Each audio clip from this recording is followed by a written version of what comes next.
Short seller Hindenburg has attempted to mount another hit job on the Indian equity ecosystem yesterday, with the SEBI chairperson Madhvi Puri Butch at the center of their latest attack. The suspense they hoped to build up was apparent with the first cryptic tweet from the short seller, where they say, "Something big soon, India." Now, the something big turned out to be a punctured attempt at trying to equate investments made by Madhvi Puri Butch and her husband Dhaval Butch in 2017 with their previous hit job on the Adani Group. The crux of the allegation is Madhvi and Dhaval Butch invested in a fund run by IIFL, now called 361 WAM. This same fund features in Hindenburg's previous allegations against the Adani Group. So, do 2 plus 2 make 44? Clearly not. What's even more flimsy in these latest allegations is drawing a connection between the SEBI chairperson's investments in 2015, when she had nothing to do with SEBI, and her current investigations.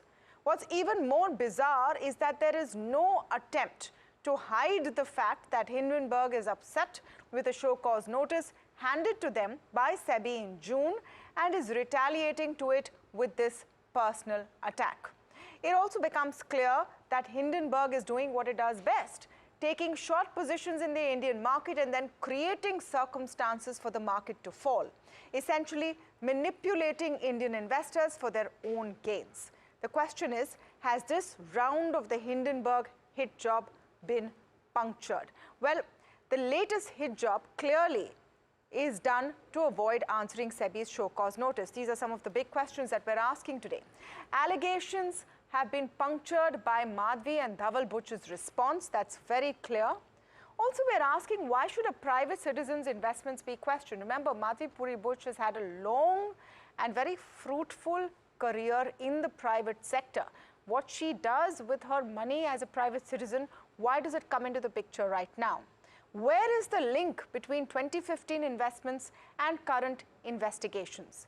Isn't this a desperate attempt to spook Indian investors for Hindenburg's gains? Now, here's how we're going to explain it. My colleague Vishwanath Nair joins us in this special conversation. And Vishy, let's just look at two sets of statements that have come out in the last 24 hours since the first set of allegations came in. And let me just tell our viewers, we're going to break things down for you factually. So you take a look and come to your own decision. Let's look at the latest statement issued by Madhvi and Dhaval Butch and what 361 WAM has said. Put that in conjunction with what Hindenburg's allegations are. And their allegations are essentially, you invested in a fund which we claim was used to cover up some funding by the Adani Group. So, two entities, one fund. Yeah. How does this get punctured? Right. So, as these statements, we go through what the statements at 361 as well as Madhvi Puri Butch and Dhaval Butch have released. And the point about this investments and funds and them being used here and there, right? Now, the allegation is that Madhvi Puri Butch and her husband invested in a fund, which then invested in some other fund where Vinod Adani was allegedly participating. And this is the connection between the two sets of people, right? So the first response to that, that Madhvi Puri Butch as well as 361 have claimed, is that they have never, in the history of this fund was active between 2013 and 2019. In that period, they've never invested in any Adani Group-related equity, any bonds, any derivative instruments linked to the Adani Group. That's one thing that they're making very, very clear. First and foremost, they point out, Madhvi Puri Butch as well as Dhaval Butch point out, that they invested in this IPE Plus fund simply because Anil Ahuja was managing that fund, and Anil Ahuja is a close friend of Dhaval Butch, and that's why they went ahead and invested in their money into this. Much before, at least a month before Madhvi Puri Butch is appointed as whole-time member at SEBI, she transfers all the ownership of this entire investment to her husband's name, because that is what typically executives do. Whenever they are appointed at an important government position, they will not hold any direct interest in any kind of major financial investment, simply because it these kind of questions can be raised in the future.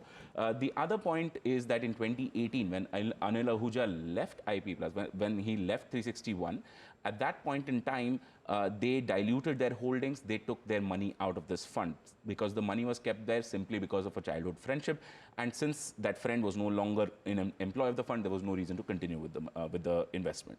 The other important point here is that this 361 statement clearly clarifies that at its peak, this IP Plus fund had an AUM of about $48 million, of which 90% was invested in bonds. So there was no question of any equity investment that is happening through this fund in the period that this fund was alive. A lot of the allegations were also pointed at Dhaval Buch's employment by Blackstone, and that Blackstone had in some weird fashion had gained because of Madhvi Puri Buch being SEBI chairperson. Now, his appointment happened before she became a SEBI chairperson. So it's not like Blackstone knew beforehand that this person's wife is going to be SEBI chairperson, so let's appoint him in our company. The other part is that she has maintained clear distance from any kind of REIT investigation, REIT-related regulation and investigation. These clarifications have already been provided to all relevant authorities. These are all part of the statement that these two individuals have put out now. Okay, so these are all of the statements that have been put out. But you have to see this as part of a bigger sort of pattern. Why is this coming up now? Why Madhvi Puri Buch at the center of these allegations at a time when she has been hitting the headlines for taking a tough stance as a regulator against a whole host of stakeholders in the Indian capital markets? The latest being what's happening with derivative volumes. Is that why she's at the center of all of this? Sanjay Asher, senior partner at Crawford Bailey, joins us on the show. I'm speaking with Sandeep Ghosh. He's a current affairs commentator and business leader, and someone who knows Dhaval Buch very, very closely, has worked with him as well. Vikas Khemani, founder of Carnelian Asset Management and Advisors, joins us today. We're speaking with Jay Anant Dehadrai, advocate in the Supreme Court, and also Sunil Subramaniam, market veteran, speaking with us. I'm going to focus on the markets aspect of it first. Let me come to Vikas Khemani and Sunil for this, because remember, this has all come out over the weekend. Monday, the markets are going to open. And if you look at what's happening in markets otherwise, the handover from global markets has been quite positive on the Asia front as well as the US front. All things considered, it's a good setup for Indian markets. We saw that happening on Friday. Vikas Khemani, is this something that you see impacting markets come Monday morning? Tamanna, first of all, I think, I strongly, sort of condemn what Hindenburg has done. I think it's a completely propaganda-oriented, release they have done, completely baseless and trying to manipulate the facts to just establish a chaos in a market. I'm sure, Hindenburg has lost its credibility many times. You announce first day something is coming on India, then you could come something like this. And if you read the press release by the chairperson, it's clearly there are facts which are there. Just because you invest into a fund does not mean that there's some quid pro quo, and it's very clean. I mean, around that, if you can create some narrative, it just clearly shows the intention of the people who release behind that. And I think it is not new to us. We have seen this time and again happening. And it's a high time, in my opinion. Of course, I'm 100% sure that markets won't react at all to this tomorrow. So you can be rest assured on that. That I have zero doubt on that. But more important point I want to make it is, I think if we have to put rest to these kind of agencies or these kind of firms which have no stake in India or have a vested interest in India, we have to stop doing these kind of shows and giving importance to them, credence to them, saying that what you say matters. It's just a mess. More and more we discuss about, talk about it, I think these kind of people get credibility, and they just keep on releasing baseless and stupid these kind of narratives, and which I think, in my opinion, is just targeted. So I completely don't agree that there will be any impact on the markets tomorrow. I think it will be normal, if at all. I think, and markets have time and again shrugged off what's happening in the Western world. India is a great story, and I again want to say this one thing very clearly. Our regulators, they have done far, far, far better job than any regulator around the globe. I think we are on a governance standard. People who talk about governance everywhere else, I think Indian regulator has done a great job on the governance, improving our governance over last 10, 20 years. And I can tell you, we are one of the most advanced regulated market in the world, whether it is, same day settlement to to AI driven surveillance. I don't think any market can boast of the kind of infrastructure we have built, the kind of transparency we built, governance structure we have built. And despite that, a nefarious agency just comes and makes some stupid comment, and we look up and start questioning our own system, and have discussion around that. I think it's a high time that we stop this. And that's the only way to, I think, take away credibility from firms like this. Vikas, think about it this way. Markets really don't care about sentiment. They look at what is expected to happen. They make very clear business decisions, or decisions based on the facts in front of them. If markets do react negatively to this tomorrow, and it's possible that they could initially, Hindenburg makes a ton of money. If you look at Hindenburg's statement, the end of it says very clearly that anyone reading this should assume we have short positions. We do that before every report. They did that before the earlier report as well. So a negative opening for the Indian markets tomorrow makes Hindenburg and its clients rich, isn't it? So markets will prove them wrong tomorrow. You see tomorrow that I think markets will clearly ignore that, because there's no base in this. I mean, it's just a clear, agenda-driven stuff. So when somebody is doing, it's like, let's say, if I'm short on a company, and I just start creating something, people will give credibility to me once, twice, and then people will be clear that I'm an agenda-driven guy, and hence my credibility will be lost. And I think after this, in my opinion, Hindenburg has lost its credibility completely, and the firm has lost its credibility elsewhere as well. But in India, I think it's lost credibility completely, and you will see tomorrow how markets will completely put this aside, and it might go up and down of its own, but for sure not because of this reason. It's a huge statement from Vikas Khemani coming in. Vikas, I hope you will come back tomorrow and you will speak to us. And I hope the Indian investor proves you right and proves Hindenburg wrong. But just stay on with us for 1 second. Sunil Subramaniam also joining in. Sunil, you've looked at all the conversations, you've looked at all the statements. I want to ask you, do you see any merit in the allegations? No, I think that prima facie, it doesn't seem to be, it's more like a witch hunt rather than a factual thing. I think that it's a reaction to the show cause notice, and they want to, I wouldn't say divert the attention, but I think that they want to protect their client list. You see, what happened in the previous Adani disclosure that they did, their clients couldn't make much money. And remember, this Hindenburg thing, they are neither a non-profit nor are they an investor protection company. Okay, the main thing is to make money for themselves and for their clients. The shorts they take, they're supposed to disclose. And SEBI's show cause notice also says that they have not done the proper disclosure of the shorts, and they want a response for that. Besides this, their customers would have also, see, when the beauty of this whole thing is what, when they release the report, before that, they would have given the intimation to their customers to take positions. And then the report gets released, the market reacts, that's when they make money. So I think that this is a bit to restore their credibility, that help their customers make money by releasing some news which can create some kind of a panic, and hence their customers can take short positions and make money off it. So to me, having read the Hindenburg report as well as both two disclosures by the SEBI chairman, I'm convinced that this is more like kind of a defense, just putting up a defense to divert the issue. The main thing is they still have not replied to the show cause notice on the previous matter. So that's an important part. They haven't replied to the show cause notice. Vikas, I want to come back to the first thing you said in your statement about how this is really an attempt to shake up the faith of investors in Indian markets. I mean, just on Friday, you've had the highest SIP contributions in the history of Indian equities at 23,000 crore rupees.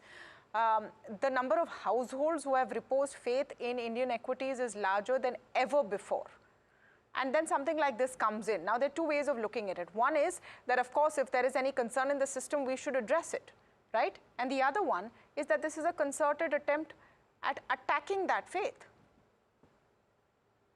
There are two issues. If you ask me 10 things, I will tell you what to do in improvement in our system. That's a very different thing. I'm not saying our system is perfect. We will have 10 issues. But all I'm saying is that, this is not something done with the right intention. It is vested interest driving the agenda. I think markets have moved much beyond that.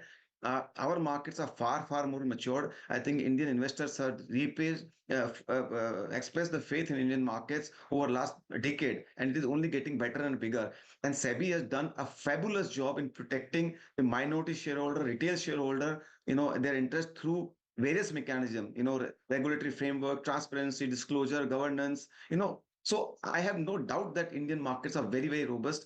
We have best systems, right? So I mean, let's not link again two things. I think Indian market story, I mean, we will keep improving. We are not perfect. We will keep improving. We will do much better. We are much better than many other markets. My only limited point is that don't connect these two things. We can have a separate discussion what we need to do to improve our Indian markets and Indian regulatory system. That's a very different conversation. But somebody coming and highlighting that our governance standards are poor, SEBI chairperson is conflicted, we are not doing it. And this is all complete baloney in my opinion. I think one needs to be just ignored. And I think markets will ignore it tomorrow. Yeah. What to do tomorrow now is a question that we must answer for our viewers. Sunil, for people watching who are wondering what is going to happen in the market, should they go long, should they go short, what should they do when there's volatility? What is your advice?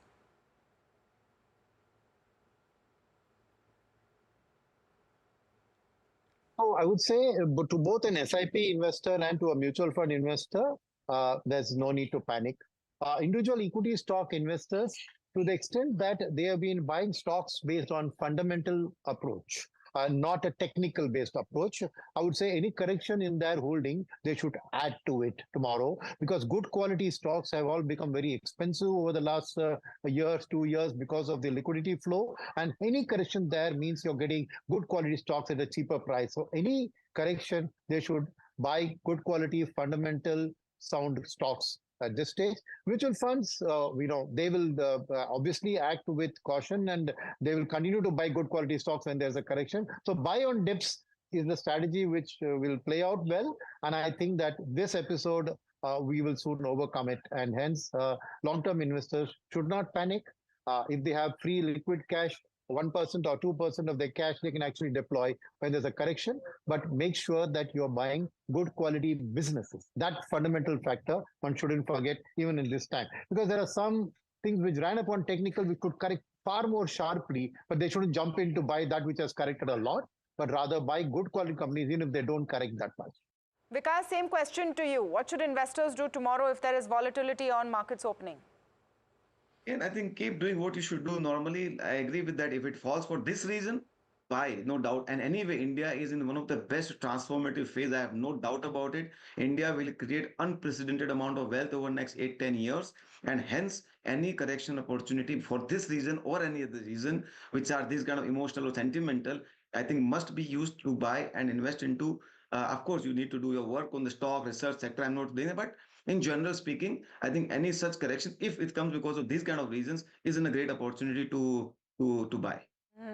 The Hindenburg gets singed if their report is ignored. Vikas Khemani and Sunil Subramaniam, thank you. I'm speaking now on the legal angle. Sanjay Ashar, Senior Partner, Crawford Bailey, with me on the show. I'm also speaking with Jay Anant Dehadrai, advocate in the Supreme Court. Sandeep Ghosh also, of course, with us. Jay, let me start with you, and thank you for joining in. Now, just prima facie, looking at the set of allegations and looking at what SEBI's own policies and regulations say, is there a case to ask Madhvi Puri Butch for more transparency, more rigor, more details today? Is there any merit at all that you see from any angle in what Hindenburg is saying? Tamanna, firstly, thank you for calling me on your show. And if you just give me a moment, then I'd just like to frame it a little differently.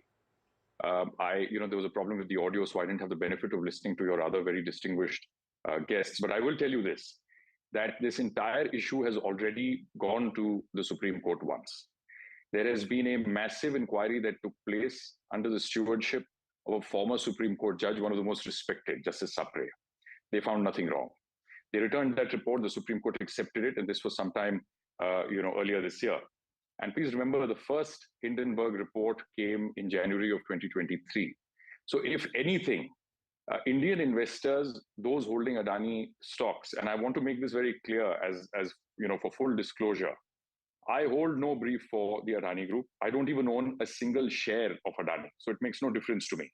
But I will tell you this, that tomorrow when markets open, even from a layperson's perspective as a lawyer, I can tell you that this is a storm in a teacup. There is absolutely no material, no merit in this so-called report which I've read, which tries to, on the basis of innuendo and insinuation, tries to paint the Bush couple as though they had some conflict of interest or that they were involved with the Adanis. I don't think there is any merit to it at all. In fact, even the Supreme Court, and I must point this out very vehemently, I must say this: the Indian Supreme Court is extremely robust, and we've had, in fact, I have appeared myself in a public interest litigation against a large automotive component manufacturer, in which the Supreme Court directed an ED and CBI inquiry, and it turned out that there was a 30,000 crore loan scam that had taken place. So you have a very robust judiciary that is at play here, and they're not afraid of anybody. There is no fear or favor here. So if there was any material that the Hindenburg chaps had, which if it had any credibility, they should have come to India, filed a criminal complaint, gone to SEBI, and if SEBI had not acted, then they should have filed a PIL and come to the Supreme Court. So what do they do now? This entire exercise is aimed at destroying reputations, right? The whole objective is to somehow or the other destabilize the Indian economy, and perhaps for political gain and for monetary gain. We already know this. I mean, after all, these are short sellers. These aren't some good Samaritans who are trying to help the Indian economy. So when they failed on the first occasion, right, when they targeted a particular company, it didn't work, the charges didn't stick, Supreme Court gave a clean chit. What do you do then? Then you come back around the second time, and then you attack the institutions. You attack the regulator itself. I read those. I mean, when the whole build-up to it was so sinister, Tamanna. I mean, if you read that tweet that they first put out as though this is the launch of some blockbuster film, they say something big is coming. Why create this ridiculous sensationalism? If you have something meritorious, come out and put it out, give it to the investigating agencies, come to India, file a case. But you have these individuals who have been discredited, who are in fact facing an inquiry themselves by SEBI. What do they do in reaction? So it's like, when we were kids and, your teacher said something and said that you performed poorly, you would go back to your parents at home and you'd say, well, it's the teacher's fault. This is exactly what these people are doing. They have no love for the Indian investor. They're trying to profit off the misery of Indian investors. And if you really ask me, I think it is also the failure of Indian investigating agencies. They're letting down Indian investors. They should find out who these short sellers are, identify them. There is a provision under the SEBI Act, under Section 11, and there are very distinguished corporate lawyers on this panel, and they will agree with me.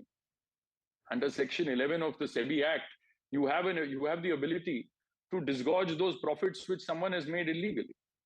So now the question really that I ask myself is this, that why don't the Indian investigating agencies do a proper full-fledged inquiry and find out who the main actors abroad are, who are orchestrating this entire, scam, I would call it a scam, and figure out who the allies are in India who are trying to gain either monetary or political profit out of this entire, this scam. And this group has no credibility in my mind at all. And tomorrow morning, I have no doubt that this will amount to a storm in a teacup. The Indian investor is an extremely, extremely incisive being. They understand what report is legitimate. They understand which allegations are motivated. So I frankly think there is going to be zero impact on this tomorrow on the markets, and let alone on the Adani stock. And I do hope that our agencies expose these people who've made money or who are trying to make money in this really malintentioned way. So from the legal perspective, just to sum it up very quickly, from the legal perspective, Tamanna, I can tell you with great confidence, I've seen that report. It's just innuendo, trying to throw mud at people's reputations. And there's absolutely no merit or meat in those allegations at all. I mean, I had put out a tweet yesterday in which I had said that no court in the world, anywhere in the world, which has any credibility, would even take cognizance of such material if it came before it in the form of a complaint. Right. So what do? You sit on the East Coast, you sit in the US, and you put out this report, you sensationalize it, and you hope that there's a big dhamaka that takes place in India Monday morning.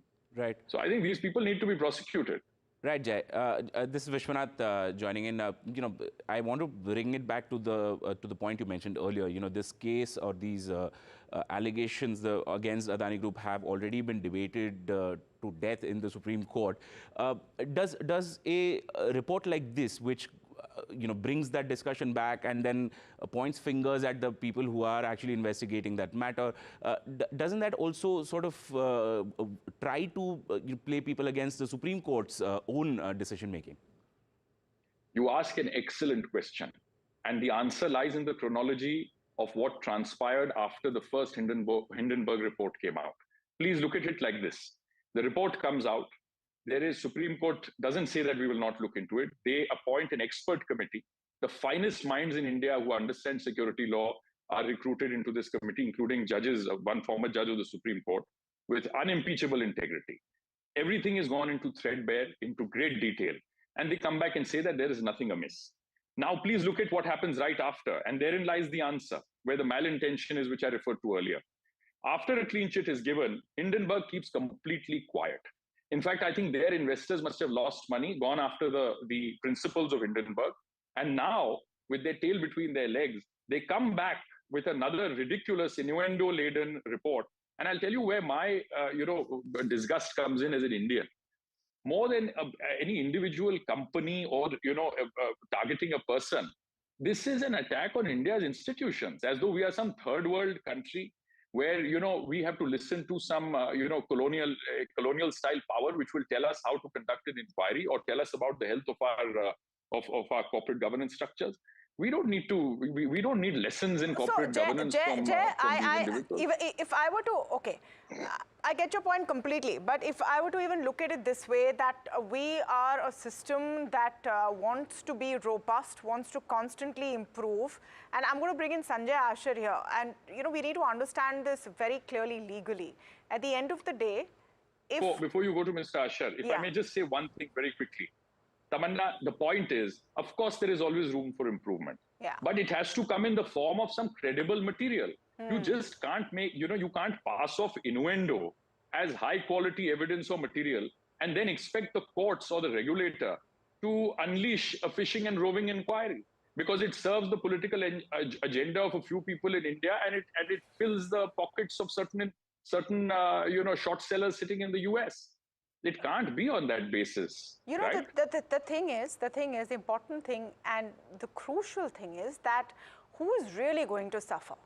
There's politics, there's innuendo, it'll all go on and on. Think of the Indian retail investor who gets hammered by all of this, who has no voice, who has no union, who has no vote bank for any political party, and no one thinks of them.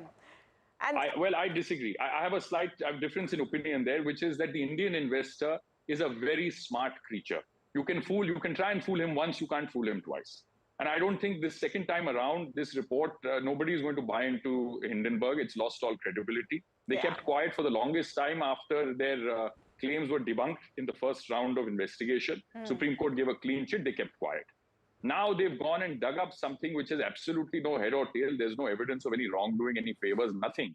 And they come and try and make these, long short connections. I'm going to take that point. Sanjay Asher, evidence of wrongdoing and favors. At the crux of the allegation is this attempt to say that there is some favor, there is some, kind of reason why SEBI is not investigating in the direction that Hindenburg wants, and it's because there was investment in this one particular fund. Does this make for any kind of a case? Because as per their own paperwork that they've put forward, the Butch couple, Madhvi and Dhaval, have not even made money on those investments. They've come out of it. This is, if this was a favor, this seems to be like the worst favor possible, just on the basis of what the allegations are. To my mind, what they have done, the Hindenburg guys, is ludicrous.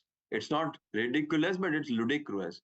They have absolutely made a very, very failed attempt to try to paint SEBI or the chairperson of SEBI in a very poor light. Unfortunately, this is not going to hold water even to a layman. And I must say that there has to be a system whereby somebody, and the Butch couple should file a defamation suit against this Hindenburg institution. They have painted them black, and rather they made an attempt to paint them black, and and without doing any diligence, without bringing out proper facts, and the facts are also absolutely incorrect facts. Number two, I've again, even in the first time around when the report had come out, I had stated that look, it's high time that before a report, there has to be a discipline to the institution which is coming out with the report. And just in case, if that particular report turns out to be factually incorrect, then there has to be a huge fine and huge penalty should be imposed on that particular institution. Now, one would argue to say that how can you govern somebody who is sitting in the US and writes a report on Hindenburg? But we need to find a way out as to how do we penalize them and how the regulator puts some element of penalty on this Hindenburg report. And thirdly, you touched upon the small investors or the individual investors or the retail investors.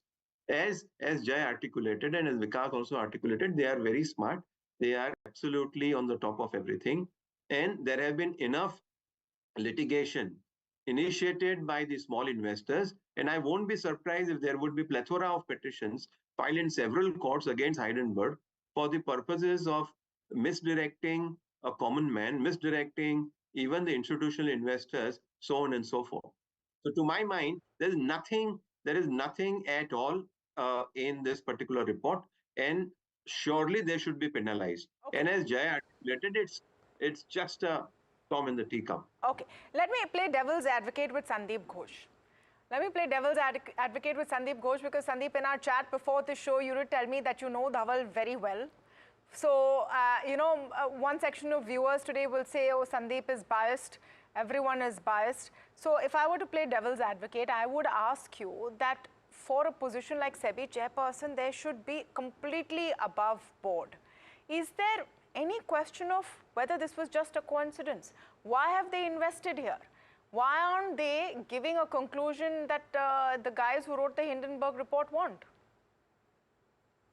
See, as far as that is concerned, I think their second statement today was Dhaval and Madhavi have set out, and Dhaval has explained how he went into it with his, who was managing the fund, his school friend, etc., and how they got out of it. It was done much before, and how they got out of it as soon as Madhavi was taking over this responsibility. I think those things make it absolutely clear. Everybody understands that this is a very, very long shot and a very tenuous case that Hindenburg wanted to build up to divert attention from their main thing. Is it, using a language which Anant and our legal colleagues lawyer colleagues would be using, admitting without, accepting without admitting, if assuming this was true, how does it detract from the original, Heidelberg's play with the short selling and the rest of it, and all the other acquisitions were there? It is like almost today, as Anand again very rightly put it, is you get caught in some offense and then you point at the policeman saying, oh, the policeman was looking the other way at one time. So that is, very frivolous.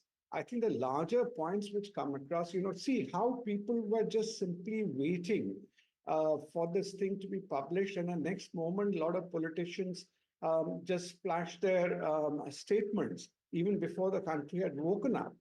And you find the whole bunch of people jumping into the fray and moving away from the substantive issue of what Hindenburg did or didn't do, and piling onto a Madhavi and a Dhaval Butch and asking for the scalp and the head. So this all shows, I think, very, very, sordid intentions. Now, for a moment, but what, as Anand was saying again, I am intrigued by, look at the amount of resources and energy which has been put into digging into stuff, trying to dig out stuff, dirt out of their records. They have accessed Madhavi's Gmail account to get something. Now, what is our investigating agencies doing? There has been so much of evidence which has been put in public domain by various people. Now, why haven't they been able to progress on it in this time? And that is what I think is disheartening. today we are unfortunately in a situation when I said on your other channel earlier, it's a no-win situation for the administration. People first go to Supreme Court. If Supreme Court gives a judgment against the government, everybody says, oh, Supreme Court is great. And if they don't get a favorable judgment, then you come out and then you try to create another controversy or something to just derail that judgment and make that questionable. And I think this really points out to a larger conspiracy which goes beyond any individual, beyond even the current government. I think it is a conspiracy against India's economic rise and the clout and how our stock markets have been doing investment. And that is where I think that the country has to wake up. I'm not taking any political sides. It's not can be nobody's case that investigation should not be done, even if, despite what Dhawal and Madhavi have said. By all means, do an inquiry, but you cannot make them the fall guys and make them martyrs or scapegoats of this situation. Then how will you attract the right kind of talent into these institutions? And I think this just on that point, Sandeep, just on that point, how do you get the talent in these institutions? There's a lot of chatter today about what Madhavi Puri Butch's salary is as the SEBI chairperson. I mean, she has had a 30-plus year of experience, worked in some of the highest positions in corporate India and in corporates around the world, in Singapore as well. Really, this is someone who cares about what happens to the capital markets, who's coming and doing this job. The fact is that Madhavi Puri Butch is the first woman chairperson of SEBI. I'm sorry, I'm adding that angle because I think it's part of it. No one likes strong, aggressive women who have made large parts of this market stand up and take notice.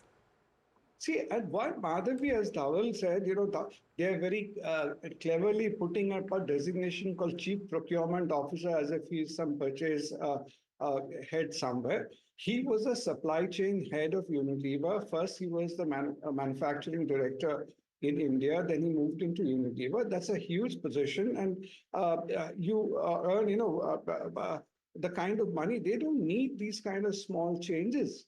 And, on a lighter note, since you did mention, I know Dhawal from a long time, we were the same batch, we joined as management trainees in levers, but coincidentally, Blackstone was brought into the picture, and partly for education or entertainment of your listeners, I'll say Blackstone was brought into India by Akhil Gupta, who was a management trainee in Hindustan Lever, though a very close friend of the Ambanis. He set up Blackstone in India. India Infoline, which you're talking about, was actually founded by one of our younger colleagues who was also a management trainee in Levers, Nirmal Jain. And now you're trying to rope in Dhawal. Apart from Dhawal, a lot of our other colleagues went on and advisors to Blackstone and many other, but they don't go and decide on investment, for heaven's sake. They are taken on there as advisors for their particular domain expertise. Somebody goes there for his marketing expertise. Anand Kripalu, who was the chairman of Diageo, and gets on the board like that. Sudhanshu Vats gets into it for his media expertise. Dhawal has got into for his. That is, people understand this. So how crazy it is for people to, try to make this tenuous dots and say that, oh, how could he have got into Blackstone? No, my question is, why would any professional come and face this hassle to help the Indian equity markets? You'll get on with your life. You don't want to be in the limelight. I have to take Jay wants to come in. I have to take a short break. But Jay, I'll just get your point on this. Quickly, I just wanted to say this. I agree with what Mr. Ghosh has said, but I have a slight difference of opinion on one thing. If you have a motivated party coming in from the US, which just wants to do profiteering, you can't simply on the basis of innuendo even launch an inquiry, which is what I said earlier, that certain individuals can have a perception. On that perception, you cannot launch a fishing and roving inquiry, and the Supreme Court has held this in multiple cases. We have one unfortunate incident where there's already been a full-fledged inquiry. Now, after that inquiry is already done, we've restored investor confidence. Now, this malicious actor wants to come back. Now, besmirch the reputation of, our institutions. I don't think we should give in to it. Unless there is some credible evidence or material, there is no question of any inquiry or investigation. Why should they be put through it? This is a classic witch hunt, and we should object to it. We should push back. It is a classic witch hunt, but who really is the target? I'm going to take a very short break and we're going to talk about it. A lot of conspiracy theories. You know, is there any reality to this conspiracy theory? Is it part of a huger picture? What does Hindenburg really want? Is it only about short selling and profits? We're coming back with all of that after this very short break. But as we go into the break, just listen in to what J.N. Gupta, former executive director of SEBI, said about the allegations. When the first Hindenburg report came, people got into panic mode and they reacted. As a result, most of the Adani staff suffered badly. But about 15 months down the line, I think, since I do not follow all those stocks, so I think most of the stocks have recovered all that they had lost, and maybe some have gone beyond that. That is one. Second, when it came, they talked about Kotak. Again, there was a minor impact, but then that impact has also died down. Now, these two experiences are enough for any market person to understand that these are all reports without any substance, aim to cause sensation, aim to cause loss to people, and people should safeguard themselves from such people and not get into panic.